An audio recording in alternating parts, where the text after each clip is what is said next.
세계에서 가장 강력한 전투 헬리콥터 삼터킬이라 미군 전문가 분석. 한국이 개발한 미래 무기 LAH 새 버전의 무서운 힘 충격의 비밀이 공개됐다.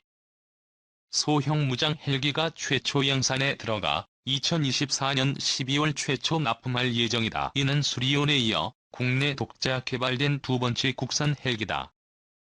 한국항공우주산업 주식회사는 지난 22일 방위사업청과 LAH 최초 양산 사업을 계약했다고 밝혔다. 항공기 열대 및 초도 운용 요원 교육, 정비 대체 장비 등 통합체계 지원 요소를 포함해 계약 비용은 3,020억 원 규모로 사업 기간은 약 36개월이며 2024년 12월에 최초 납품할 예정이다. LAH는 육군의 항공타격 작전 및 공중강습 작전 업무 등의 임무를 수행할 예정으로 현재 운용 중인 노후화된 500MD와 AH-1S를 대체한다. 스마트 다기능 시연기 및 통합 전자지도 컴퓨터 등 첨단 항공 전자장비를 포함한 풀글래스 코크핏이 적용되며 20mm 터렛형 기관총과 공대지, 유도탄, 로켓 등의 무장을 운용한다. 내축 자동 비행 조종 장치와 고성능의 표적 획득 장비, 통합형 헬멧 시현 장치, 가무장 시스템과 유기적인 연동을 통해 조종사의 임무 수행 능력을 대폭 향상했다. 대공무기 체계 위협에 대한 경보 및 방어 수단인 생존 장비 관리 컴퓨터, 레이더 경보 수신기, 미사일 경보 수신기와 같은 첨단 방어 시스템이 장착되어 항공기의 생존성이 대폭 강화됐다. LAH는 무장뿐만 아니라 미래전의 핵심이라고 할 수 있는 네트워크 전수행을 위해 국산 항공기 최초로 육군 전술 데이터 링크와 한국형 합동 전술 데이터 링크를 장착했다. LAH 양산은 최초 양산 계약을 시작으로 2031년까지 지속해서 항공기를 제작 납품할 예정이다. 카이 관계자는 최초 양산 계약은 대량 생산 물량 확보의 첫 시작을 알리는 계약으로 중요한 의미가 있다. 라며 양산 일정 준수를 통해 군의 전력화 일정에 차질이 없도록 최선을 다하겠다라고 했다. 한편 카이는 향후 파생형으로 특수작전 공격 헬기, 지휘 통제 헬기와 같은 다양한 임무 수행이 가능한 소형 다목적 헬기 개발에 주력할 예정이다. 특히 LAH의 활용성을 높이기 위해 해외 시장 진출을 적극적으로 추진할 계획이다. 이 첨단 육군 헬기 집합 논산 딸기 축제장 회전익기 전시회 제5회 한국 회전익기 전시회가 10일 논산 시민운동장에서 민관군 산학년이 참석한 가운데 열렸다. 육군 항공학교와 논산시가 공동 주관하는 국내 최대 규모의 헬기 전시회다. 올해 전시는 논산 딸기 축제 기간에 열려 육군의 무기체계를 체험할 수 있는 안보의 장으로 마련됐다. 군이 보유하고 있는 아파치 소형 무장 헬기, 수리온 등 최신 첨단 헬기들이 전시됐다. 군의 공격, 정찰, 기동 헬기는 물론 인명구조, 나아가 드론 체험까지 다양한 헬기를 한눈에 볼 수 있다. 헬기 전시와 함께 항공우주산업, 한화시스템, LIG넥스1 등 18개 업체가 40여 첨단 항공 분야 무기체계도 선보인다. 장윤석 육군항공학교장은 개막식에서 우리나라는 70% 이상이 산학으로 구성돼 수직이 착륙 화전 전력 운용에 이점이 있다. 면서 향후 회전익기 헬기의 발전은 사회적으로 물류 혁신을 가져올 것으로 기대된다고 밝혔다. 백성현 논산시장은 환영사를 통해 논산은 군문화를 시민들이 이해하고 있는 특수한 지역이라면서 미국의 군수산업 도시 헌츠빌이 있듯이 대한민국에서는 논산시가 군수산업의 메카가 되도록 노력하겠다고 말했다. 한편 논산 청년문화센터에서는 첨단 무기체계를 소개하는 고기동 과학기술그룹의 미래 육군 항공 전력 발전 세미나가 열렸다. 미래 회전익기 발전 방향과 국내외 회전익기 업계의 미래 무기체계 기술 발표와 토론이 이어졌다. 3. 한국항공우주산업 장갑차 제압하는 소형 무장 헬기 LAH 합동작전 능력도 강화. 한국 육군이 한국 항공우주산업에서 개발한 소형 무장 헬기를 도입한다. LAH 도입에 따라 항공 전력이 향상될 것이라는 전망이 나온다. 육군의 타격 반경이 넓어지는 것은 물론 해공군과 해병대와 합동작전 능력도 강화될 것으로 기대된다. 육군 코브라 500MD 대체 카이는 2010년 최초의 국산 기동헬기 수리온을 개발했다. 이어 국산 공격 헬기의 시대를 열 소형 무장 헬기 개발에 속도를 내고 있다. 탱크 킬러로 알려진 공격 헬기는 대전차 미사일, 로켓, 기관포 등의 무장을 장착했다. 이처럼 고유 모델의 공격 헬기를 설계하고 양산하는 나라는 전 세계 7개국에 불과하다. 그만큼 기술 개발과 양산이 어렵다는 의미다. 카이가 2015년 6월부터 개발에 들어간 LAH는 4.9톤급 무장 헬기다. 2016년 8월에 기본 설계를 마쳤고 2017년 11월 상세 설계를 마무리 지었다. 2018년 12월 CJ1호기가 출고됐다. 2019년 7월에는 초도 비행에 성공했다. 각종 비행시험이 진행 중인 LAH는 기령 40에서 50년에 들어선 노후 공격 헬기 500MD와 AH-1S 코브라를 대체할 예정이다. LAH의 성능과 전력은 노후 헬기에 비해 상당히 우수하다는 평가를 받고 있다. 최첨단 항공전자 장비와 무장을 장착한 LAH의 표적 획득 제시 장비는 20여 킬로미터 떨어진 표적을 탐지할 수 있다. 국산 공대지 유도탄 천검을 이용해 수Km 떨어진 적 전차를 원거리에서 파괴할 수 있다. 레이저 조사 및 추적 기능도 탑재되어 레이저 유도 로켓도 운용할 수 있다. 20mm 터렛형 기관총과 70mm 로켓탄으로 적장갑차 및 지상 병력을 제압할 수도 있다. 네트워크전 능력 확보. 네트워크전 능력도 확보했다는 점도 눈길을 끈다. 실시간으로 전장 정보를 획득해 각 군의 지휘소나 다른 무기체계와 공유할 수 있다. 지상군과 항공기, 헬기 등이 연계해 벌이는 네트워크전 능력은 육군이 보유한 최강의 공격 헬기인 AH-64E 아파치도 확보하지 못했다. 러시아의 우크라이나 침공 과정에서 네트워크전 중요성은 더 부각됐다. 러시아군의 졸전과 부진은 취약한 네트워크전 능력에서 비롯했다는 분석이 나온다. 전장 상황 인식 능력 향상과 함께 해공군 및 해병대와의 합동작전 능력이 대폭 강화됐다. LAHN 자동 비행 조종 장치, 항법 장치 등이 들어가 비행 안전성이 획기적으로 높아졌다.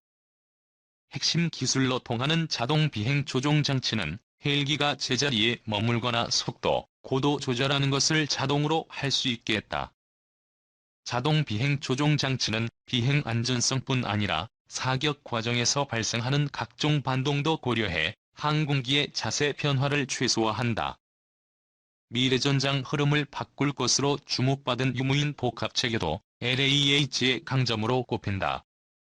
카이는 지난해 10월 방위사업청과 2021년에 신속 시범 획득 사업인 헬기 무인기 연동체계 사업 계약을 체결했다. 캐니스터형 소형 무인기를 LAH는 물론 국산 헬기 수리온 계열에 탑재하는 것이 사업의 골자다. 이 같은 복합체계는 저비용, 고효율의 장점을 지녀 수출에도 보탬이 될 것으로 전망된다. 한편 LAH는 지난 2월 국외 저온 비행시험을 성공적으로 마쳤다. 캐나다 옐로 나이프에서 지난 12월 초부터 약 2개월간 40여 회 비행하며 165개 항목에 대한 점검을 성공리에 끝냈다. 4. 이즈경제기획 카이 소형 무장 헬기 LAH 우크라이나 상공 날까? 국내 항공우주산업을 주도하고 있는 한국항공우주산업 카이 사장 안현호가 우수한 항공기 제작 기술을 세계에 또 입증했다. 카이가 전략적으로 개발하고 있는 소형 무장 헬기가 극저온 비행시험에 최근 성공한 것이다. 카이는 영하 30도씨 이하인 캐나다 옐로우나이프에서 최근 2개월간 LAH의 성능과 안정성을 점검했다며 이를 이같이 밝혔다. 이번 LAH의 극저온 비행은 카이의 태스크포스와 방사청 육군시험평가단 감항인증실 국방과학연구소 등이 참여했다. 카이가 개발한 LAH는 육군 공중강습 부대의 정찰과 함께 엄호, 전차와 장갑차 공격 등을 주로 수행하며 국산 공대지 유도탄 천검, 20mm 터렛형 기관총 70mm 로켓탄을 탑재한 무장 헬기다. 카이는 2015년 6월 개발에 착수해 2018년 12월 시제 1호기를 공개한 데 이어 2020년 말 잠정 전투용 적합 판정을 받았다. LAH는 육군 항공이 운영하고 있는 AH-1S 코브라 공격 헬기와 500MD 도 헬기를 대체한다. 이번 시험 비행은 군용 헬기가 극저온 등 다양한 환경에서 임무 수행 능력을 갖추고 생존성을 유지해야 하는 점을 고려한 것이다. 옐로우나이프는 북극과 가까워 겨울철 기온이 평균 영하 30도씨 이하라 LAH의 시험 비행에 최적의 장소라는 게 카이 설명이다. 이번 시험 비행에서 LAH는 2개월간의 극저온에서도 성능, 진동, 하중 등 항공기 기동 특성을 유지해 저온 환경에서도 비행 성능을 발휘할 수 있다는 것을 입증했다. LAH는 모두 40차례의 현지 비행에서 165개의 항목을 점검했었다. LAH는 이 중에서도 영하 39도씨에서 12시간 연속 노출에서도 운용 능력을 발휘하는 소킹 시험도 성공적으로 마쳤다. 카이는 현재 우리 육군이 현재 운용하고 있는 기동헬기 수리온도 2013년 미국 알래스카에서 극저온 비행시험에 성공했다. 국산 헬기의 극저온 비행은 수리온이 국내 최초다. 카이 TF장 박인수 상무는 영하 30도씨 이하의 극한 환경 속에서도 국가대표라는 마음으로 비행시험을 완료했다.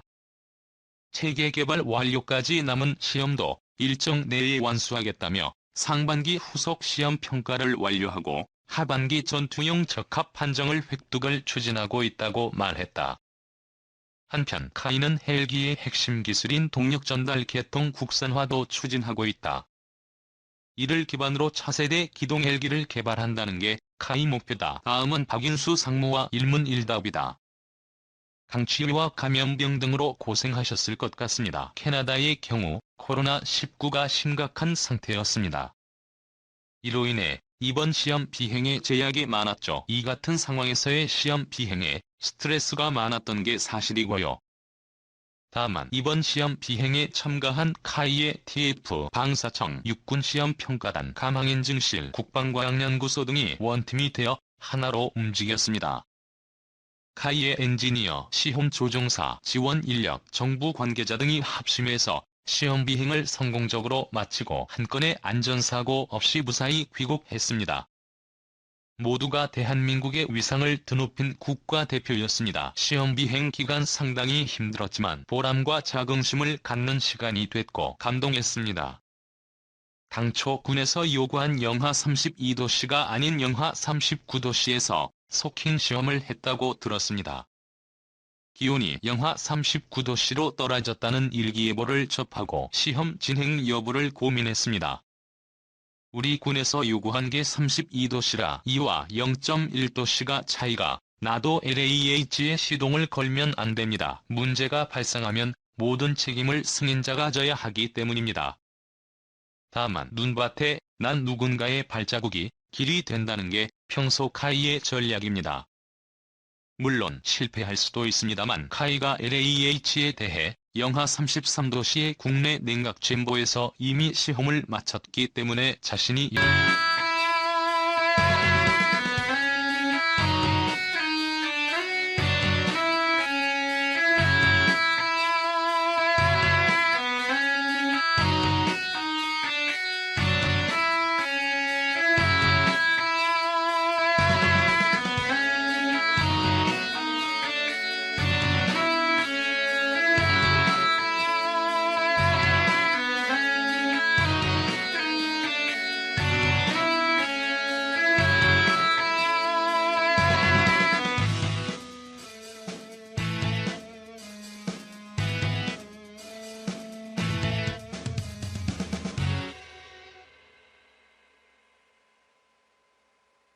무장 등 매우 까다로운 환경시험이 남아있습니다.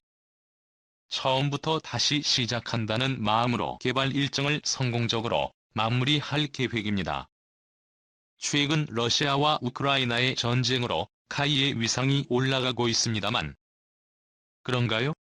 주가가 강세라는 이야기는 들었습니다. 하반기 LAH에 대한 전투용 적합 판정을 획득하고 연말 양산이 목표입니다. 앞으로 카이는 회전익 부분에서 상륙 헬기, 소해 헬기, 고기동 헬기 등 수리온 성능 개선과 파생형 헬기 등을 준비하고 있습니다. 현재 세계 회전익 시장이 종전 저속에서 고속으로 빠르게 변하고 있습니다. 카이가 그동안 외국을 모방하면서 축적한 경험과 기술력을 통해 경쟁력 있는 독자 모델을 개발할 방침입니다.